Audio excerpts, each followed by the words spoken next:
We are now 175 days away from the release of Star Wars The Rise of Skywalker, which is all set and ready to have a lot of twists and turns as well as revelations in this film by director J.J. Abrams and Chris Terrio. This is Mike Zero. Make sure to subscribe if you're new to the channel for future Star Wars content.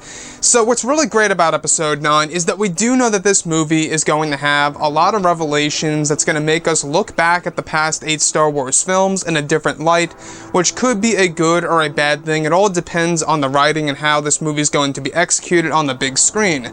Now, by far, one of the characters that will be a figurative ghost in this movie is, of course, no other than Darth Vader, who's going to loom in the background in order to make the character of Kylo Ren evolve from start to finish of the plot of this movie.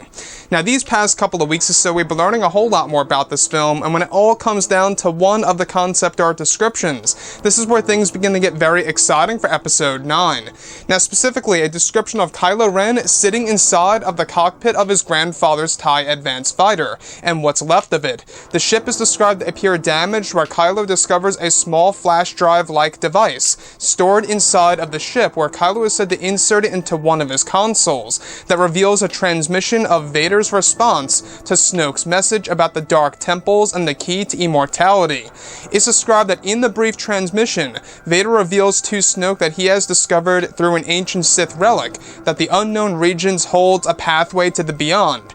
It's said that Vader is giving this information to Snoke in exchange for the information about the Dark Temples serving as a key to the eternal life. Additionally, Vader reveals to Snoke that the device he owns senses a far less account of midichlorians in the unknown regions, giving an idea of where the pathway is, since the beyond has no midichlorians, however different microorganisms. The transmission that Kylo listens to is best described as having a static sound to it, where the message eventually cuts off midway through, only for Kylo left to find and discover the other ways of reaching the middle point of the beyond itself.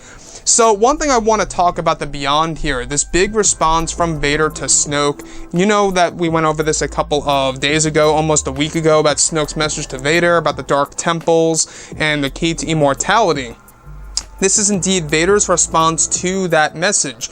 Now, the Beyond is a very complex part of Star Wars Episode 9. We don't know too much about it other than it is a place where Snoke was born and created, as well as a place that has no midichlorians and a different microorganism that powers beings that go over there and utilize the Force in different ways than ever before. So, what I find very interesting about this is that it is indeed Vader who discovers the pathway between the unknown regions and the beyond and brings this to Supreme Leader Snoke. Doesn't necessarily give the direct answer as to where the middle point of the beyond really is. That's a big question open on the table for discussion if Snoke ever found a way to get there. So what I really find very intriguing about this is that, in case you guys did not know, in this movie, J.J. Abrams is going to explain exactly where the Knights of Ren have been during the events of Episodes 7 and 8. And where they have been was, of course, the first phase of the Beyond, the outer point of the Beyond. Wherever this place is, they only discovered a portion of that place, which is the home of the Acolytes of the Beyond.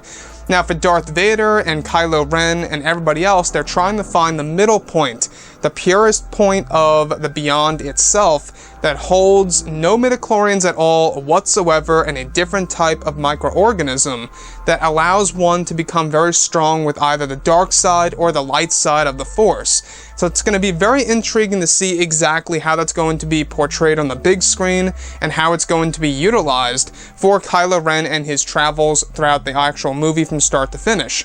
So, what I like about this whole entire dynamic between both Snoke and Vader is that it also makes a lot of sense, because we do know that Snoke explains that he has seen the rise and fall of the Galactic Empire, and he even told Kylo Ren a lot about his father. You know, how would Snoke really know a lot about Darth Vader and his grandfather, I should say, as opposed to that? But his grandfather, what's really intriguing, though, is that, you know, Snoke knew a lot about that, and he told all these different points of Vader's life to Kylo Ren if you guys have watched, or should I say have read, The Force Awakens and The Last Jedi novelization. Very interesting stuff indeed. And now you can see that J.J. Abrams is really trying to evolve, you know, that dynamic between both Snoke and Vader. You know, so far, at least on film, we have gotten no hints about that dynamic that's now going to be applied and pretty much established in Star Wars Episode 9, which I personally cannot wait to see exactly what this is going to be like. Now, this is also a great way to set up, you know, future canon Star Wars books, novels, comics, maybe even video games and or a live-action TV series. Who knows? You know, there's a lot of material here that can absolutely be explored in depth, in greater depth, in other forms of Disney projects, whether it be, you know, film or books or whatever have you. So, look forward to that. Anyways, guys, drop a comment below. Let me know what you think about all of this in the comments. And if you guys did enjoy the content for today, do make sure to drop a thumbs up on this video to support the channel. I thank you all so very much for the kind support, and I'll catch you guys next time.